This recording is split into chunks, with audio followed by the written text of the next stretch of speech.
Good morning, friends. In chapter 12 thermodynamics we discuss about first law of thermodynamics. That means the delta Q is equal to delta U plus delta W. And already we also derived delta U is equal to delta Q minus delta W.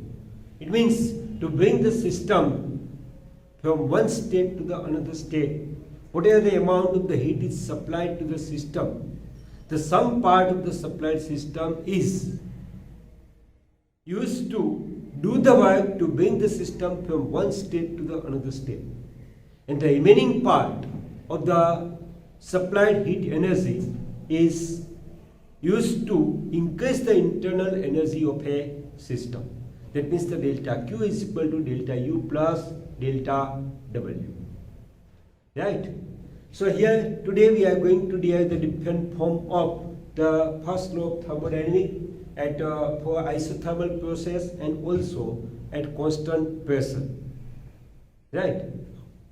So the question is that write the first law of thermodynamics for isothermal process of an ideal gas.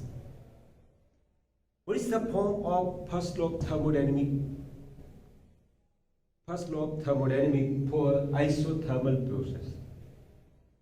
First thing, what is the isothermal process?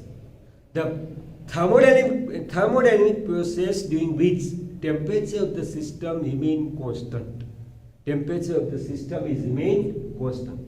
Now listen, already we discussed about the internal energy, and internal energy of a system depends on the temperature. As the temperature of the system is changed or the increases, so the internal energy of a system is also changed. Right? Now, for isothermal process of an ideal gas, the temperature remains constant.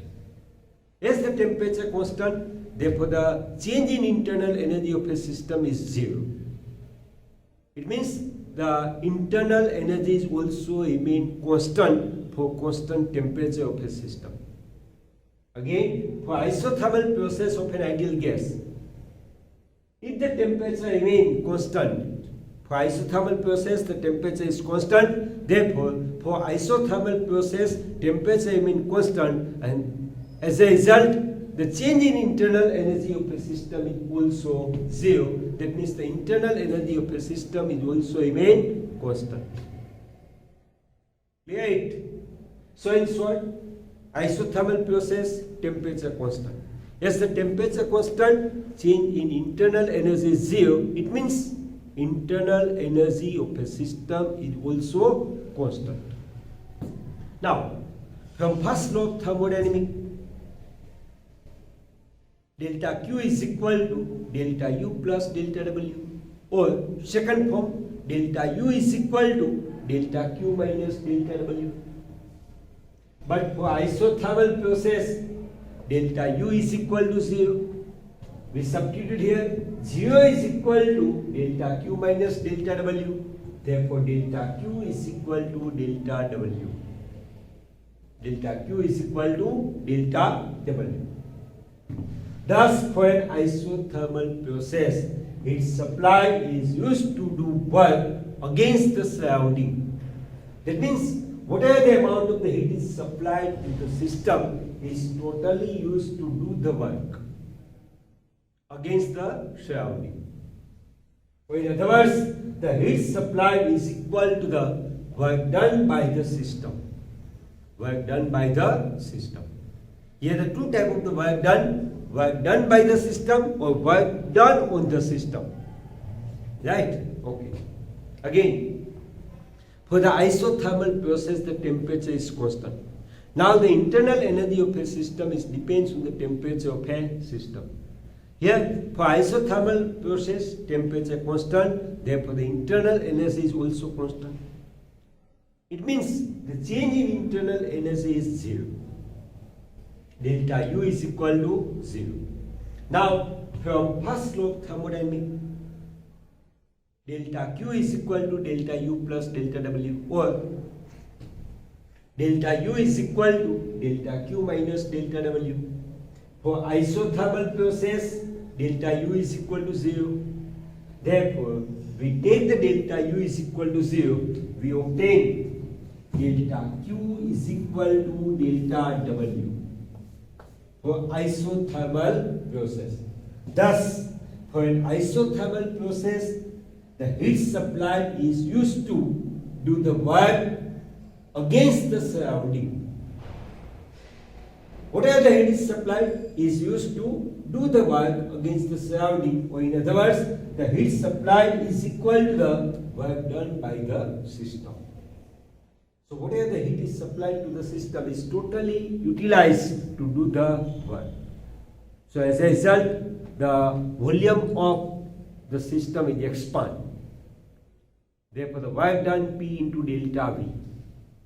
Okay, we discuss later, because in later portion we also discuss the different type of the work done, or the different type of the thermodynamic process: isothermal, isochoric, adiabatic, right? Okay. Now the next question is that obtain form of first law of thermodynamics at constant pressure. Here we obtain the form of first law of thermodynamics for isothermal process. Right? It is supply the heat at constant pressure of a system. So, what is the form of first law of thermodynamics? Here we are going to discuss this thing. Generally in thermodynamics, we fill the system, or we consider the system as a gas or the gaseous system. This gas is filled in a piston cylinder arrangement. Right? Here we consider one piston, one cylinder, and also the piston. Piston can be moved up and down in a cylinder without any friction. Right? So here this piston cylinder arrangement is shown. If a system of the gas enclosed in a cylinder with frictionless movable piston, then work is done with the gas for move up the piston. So there is our cylinder outer portion, and the base of the cylinder is conducting, that is in contact with a source.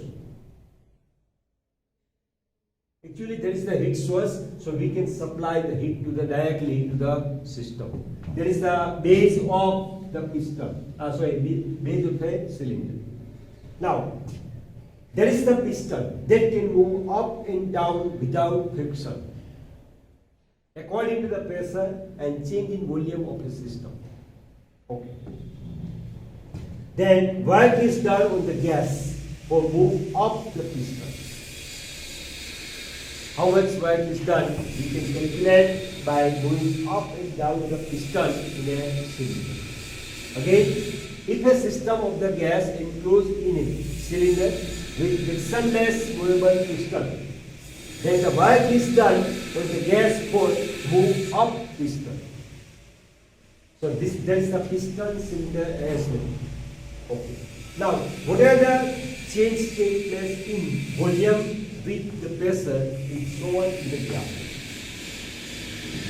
Suppose a gas enclosed in a cylinder, by obtaining the value of volume corresponding to the different pressure by system, the graph of Q versus V is shown in the figure. Right?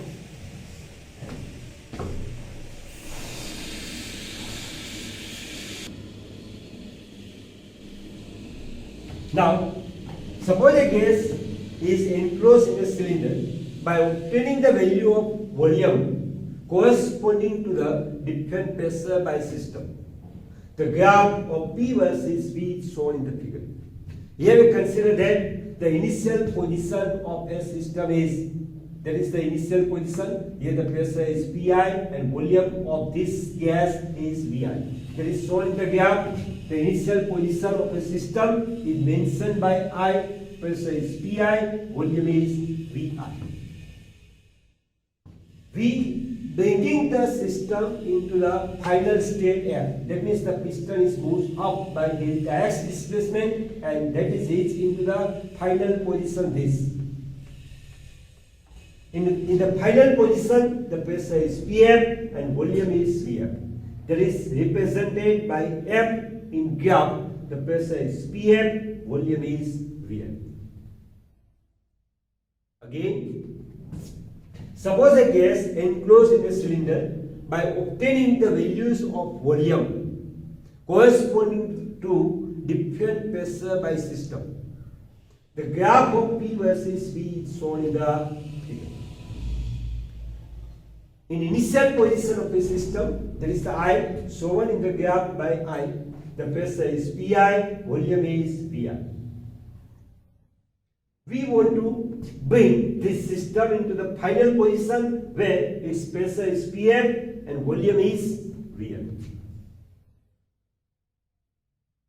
So earlier we discussed about that. Here the three different ways we bring the system from initial to the final position. First we keep the pressure volume constant, we decrease the pressure Pi to Pm at constant volume. So we obtain this situation at constant volume, we decrease the pressure Pi to Pm, and we reach to the final state. Second is keep the pressure constant, bring the system from V1 to Vm, and we reach it. And third is to change the both pressure and volume simultaneously, and we bring the system from initial to the final state. Okay. Now consider an intermediate state. There is the intermediate state of the gas, in which the pressure and volume of the gases are P and V. Here the volume is V, pressure is P. That is the intermediate state. Suppose the piston moves slightly by delta S. Doing this, the pressure does not change. Again, we consider this intermediate state in which the pressure is P, volume is V. Suppose the piston is slightly moves up. That means the slightly moves by distance delta x. For this small change in pressure, the pressure is almost remain constant, but the volume is changes. Volume is changes. Thus, suppose the piston moves slightly by delta x, the pressure does not change. Therefore, work done by the gas is delta W is equal to force into displacement. Force into displacement. But the force is equal to pressure into area. We substitute here. Therefore, work done delta W is equal to PA delta X. PA delta X. But A is the area of a cylinder, area of a piston, and delta S is the displacement. Therefore, the volume of this part is A into delta X. Therefore, change in volume delta V is equal to A into delta X. Therefore, delta W is equal to P into delta V. Thus, the work done due to the slightly displaced the piston by delta X. This work done at constant pressure is P into delta V. Now, from first law of thermodynamics, delta Q is equal to delta U plus delta W. We substitute the value of delta W, therefore delta Q is equal to delta U plus P delta V is obtained at constant pressure.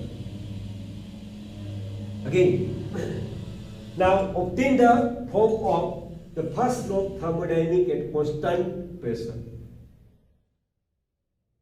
Now in the remaining part of the thermodynamics, we consider the system is this. A gas is filled in a piston cylinder arrangement. In this cylinder, the piston can move up and down without any friction. Right? Okay. Now, if a system of the gas enclosed in a cylinder with frictionless movable piston, right, then the work is done on the gas for move up the piston. So there is the piston cylinder arrangement, and corresponding to the position of the piston. So whatever the change occurs in pressure and volume is shown in the graph P versus V.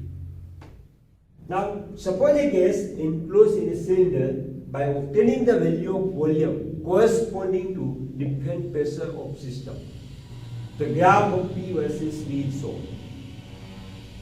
Consider the intermediate step. Right? The pressure and volume of a system are P and V respectively. Suppose the piston moves up by the distance delta x. The pressure does not change.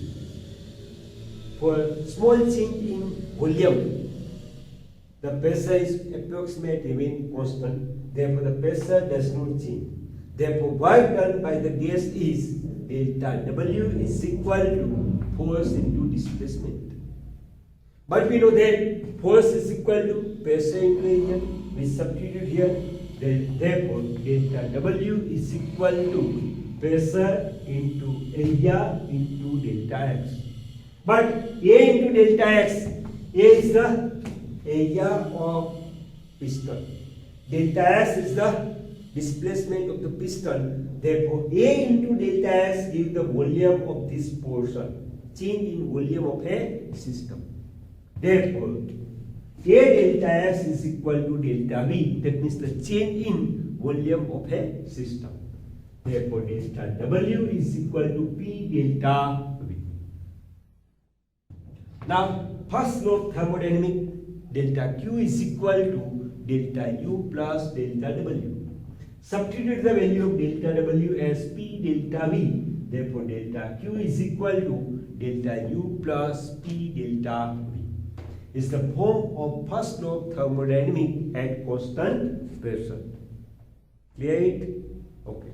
Just we discussed about the first law of thermodynamics for two different processes. One is at isothermal process and second is at constant pressure. For isothermal process, the delta Q is equal to delta W. Whatever the heat supplied is directly converted to do the work. Now, at constant pressure, the heat supply is utilized to increase the internal energy of a system plus work done P into delta V. After that, the one short numerical. So calculate the change in internal energy when the water is converted into its steam. Right? Again, calculate the change in internal energy when the water converted into steam. For that purpose, suppose to convert the 1 gram of water into steam. We are interested to calculate the change in internal energy when the 1 gram of water is converted into the steam. For that purpose, the latent heat of vaporization of water, LV, is equal to 2256 joule per gram. So actually latent heat is the amount of the heat required to convert the water into the steam. So the value of the delta Q is equal to 2256 joule per gram. Okay. Now at atmospheric pressure, right? Volume of 1 gram of water is 1 centimeter cube. Again, at atmospheric pressure, the volume of 1 gram of water is 1 centimeter cube and volume of its steam is 1671 centimeter cube. That means when the 1 gram of water is converted into the steam, so its volume is increased by this from 1 centimeter cube to 1671 centimeter cube. Therefore, at constant pressure, the volume increases. Delta V is equal to volume of vapor minus volume of water. Final volume minus initial volume. Volume of vapor is Vc and volume of water, that means the liquid, is Vl. Vc minus Vl, that is our delta V. Substitute the value. Vg is 1671 minus volume of liquid, that means the water is 1, therefore 1670 centimeter cube. Convert into the meter cube, so 1670 into 10 raised to minus 6 meter cube. So that is the value of delta V. Therefore, the work done at constant pressure, here we make the change of 1 gram of water into its steam at atmospheric pressure. Therefore, work done delta W is equal to P into delta V. What is the P? P is atmospheric pressure 1.013 into 10 raised to 5 into what is the change in volume? 1670 into 10 raised to minus 6 meter cube. Therefore, we obtain 169.2 joule. That much joule work is done. Now, from first law of thermodynamics, the change in internal energy of water, delta U is equal to delta Q minus delta W. Already, the latent heat of vaporization of water, we know that is the amount of the heat, that is the 2256 joule minus work done is equal to 169.2 joule. Subtraction of this, that gives 2086.8 joule. So that joule is that energy in joule is the change in internal energy of a water when it converts into its steam. Thus, in conversion of water into steam, the most of the heat is used to increase the internal energy of a water. Again, very easy. Calculate the change in internal energy when the water converts into a steam. Suppose to convert the 1 gram of water into steam. The latent heat of vaporization of water is LV is 2256 joule per gram. Actually, the latent heat is the amount of the heat required to convert the water into joule. According to the definition of latent heat, delta Q is equal to 2256 joule, amount of the heat is required. Now, here we convert the water into steam at atmospheric pressure. Therefore, at atmospheric pressure, volume of 1 gram of water is 1 centimeter cube and volume of its vapor is 1671 centimeter cube. Therefore, at constant pressure, the volume increases, delta V is equal to volume of vapor minus volume of water. Volume of vapor is gaseous system, therefore Vg minus volume of water, that means that is the liquid, therefore Vl. Substitute the value, volume of vapor 1671 minus volume of water is 1. Therefore 1670 centimeter cube. Convert into the meter cube.